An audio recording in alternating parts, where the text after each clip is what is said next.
Dual Blade has a decent number of options when it comes to movement. Upwards, downwards, left, right, you name it, we got it. But how do you know when to use each skill, and what are Dual Blade's movement abilities anyways?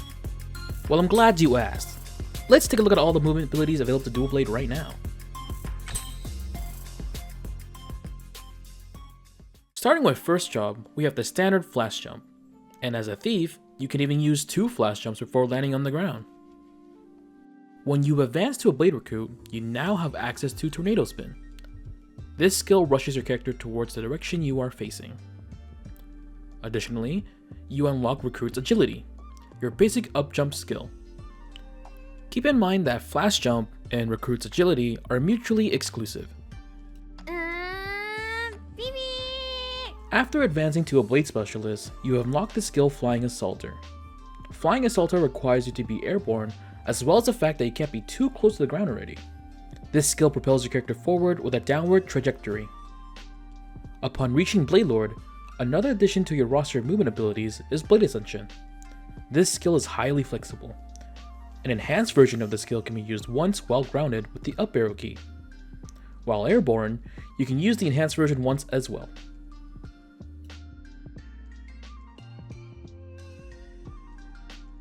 Our next addition of movement skills isn't until we reach 5th job. From the V Matrix, we have Rope Lift. This skill latches onto a platform above you and launches you upwards. Another addition from the V Matrix skill is the skill called Blink. If you hold this skill while airborne, you can remain afloat. Continue to hold the skill while inputting arrow key inputs allows you to slowly traverse in a direction. An additional function of this skill is the ability to randomly teleport to a location. To use this feature, simply use the skill while grounded. This pretty much covers all the basics of Dual Blade's movement options, but for those of you who are keen on reading, you might have saw something about how certain skills can be linked together. Blade Ascension, Flying Assaulter, and Tornado Spin can be linked together. Linking these skills together allows you to bypass the internal cooldown. I don't think there's been a conclusive name that has been agreed upon by the community, but I'm just going to go ahead and call this dash weaving. I'll be honest, I don't exactly have a complete flowchart of when you would use dash weaving over simply flash jumping. I've just kind of built up a natural instinct to just kind of know when one would be better than the other. A visual representation of the two covering long distances doesn't exactly give the full picture of things either. Let's revisit this later, but for now, let's move on to the advanced stuff. Let's cover some keywords before moving forward. End lag. This refers to your character's inability to do something after casting an ability. Forced movement. Unless there is a wall in your way, your character will override any crowd control such as knockbacks or knockups when timed correctly. Flying Assaulter is a pretty interesting skill. There are some unique properties that allow us to fly by and ignore certain things while continuing our assault. As I mentioned before, you must be airborne in order to use this skill. Fulfilling this condition is easy, of course. A basic jump into the air or even using Blade Ascension first will get us off our feet. This even includes being launched into the air by bosses as well. For example, when we get hit by Vera's Hilla's blue attack, she binds our movement before finally flinging us away. By using Flying Assaulter, we can override her knockback and drop back down to earth on our own terms. Oh right, I forgot to mention, Flying Assaulter is a forest movement skill. Another example of this is when Magnus does his knockback attack. If we time our Flying Assaulter correctly, we can ignore the knockback altogether. But do keep in mind, most if not all knockback attacks will also stun you briefly too. It is not recommended to use Flying Assaulter to cancel knockbacks all the time. It's better for you to just dodge it if you can. Since Flying Assaulter is a forced movement skill, this means that it also removes all prior momentum your character had before you use the skill. This skill for the most part also moves you a fixed distance. And to showcase all of this, observe. The momentum of Flash Jump propels us forward and even causes our character to slide a small distance. If I were to insert a Flying Assaulter immediately after Flash Jumping, our momentum is gone and we move a fixed distance. We also don't slide. Another interesting property of Flying Assaulter is its ability to latch onto platforms even when you're too low to land on it. There is a maximum distance you can be to latch onto platforms, and it's a bit finicky, but it does help you when you're in a pinch. This next trick isn't that useful, but maybe there's a niche use for it in the future. When you slam Flying Assaulter against the wall, the momentum cancel allows you to stall in the air briefly. But something that is useful is the ability to redirect your movement in the air.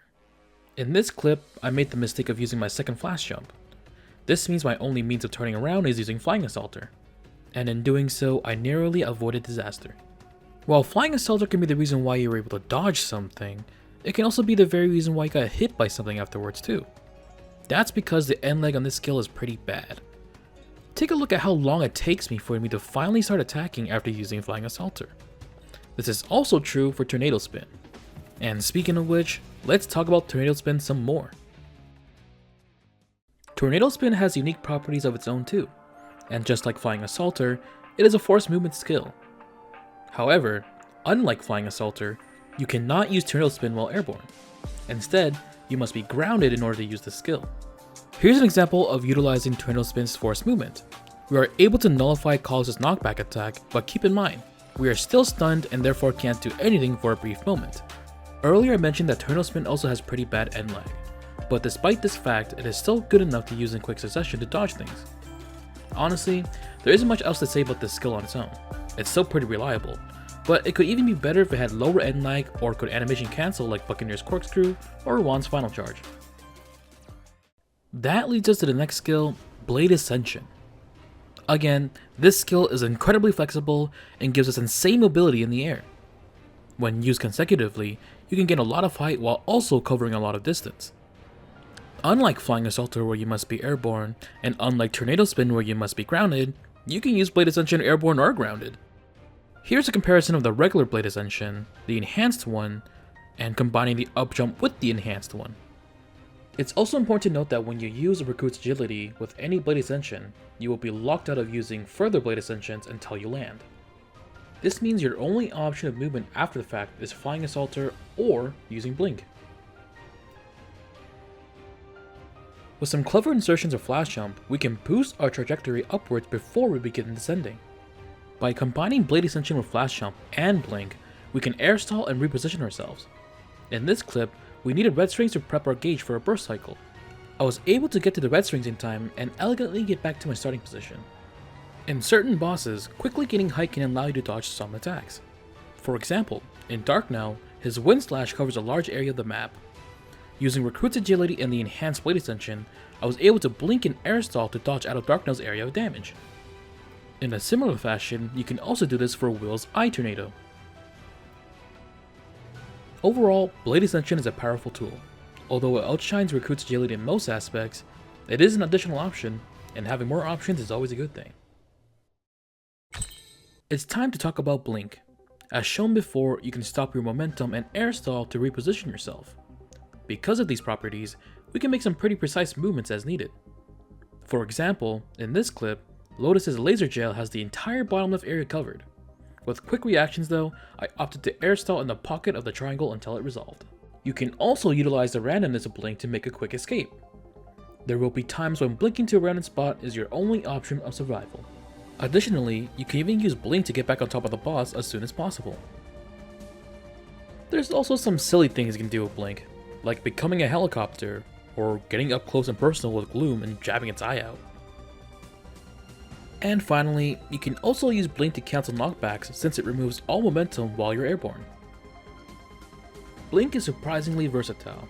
This skill isn't just great for dual blade, but incredible for all classes. But enough about Blink. Let's talk about Rope Lift. There is surprisingly a lot of hidden and weird interactions with the skill. Adding in a jump at different intervals of casting Rope Lift changes your character's momentum. Add a flash jump and things get even weirder. When using Rope Lift as a forced movement, the timing can determine whether or not you can subsidize a good portion of the knockback itself.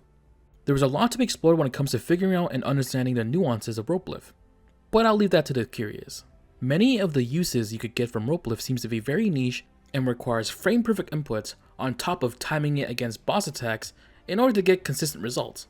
All in all, it's a very simple and basic skill with some funny interactions, but many of these tricks are just too hard to do consistently. There are better alternatives anyways. We're nearing the end of the video, so let's talk about dash weaving. As I've said before, I don't really have a flowchart of when you want to be dash weaving to move around, as opposed to just flash jumping in bosses.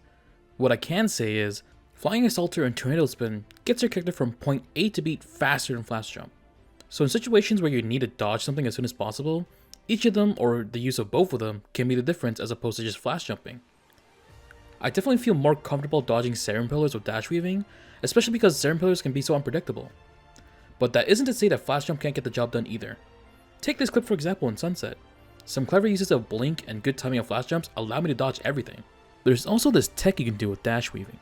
If you're fighting a boss that has platforms, you can down jump and dash weave. You basically get to do a super long dash, all while being immune to knockbacks. I haven't exactly found a situation where this would be useful, but it just highlights how Dual Blade's movement options are pretty cool. Now that you've gained a better understanding of what Dual Blade can use to move around, it's time to put it all together into practice. Saren is a great boss for keeping you on your toes and pulling out every trick in the bag to dodge and survive all the layered map hazards. She is by far one of the best bosses to get better controlling your movement and polishing your timing of when to use each and every skill. Good luck in becoming a movement god.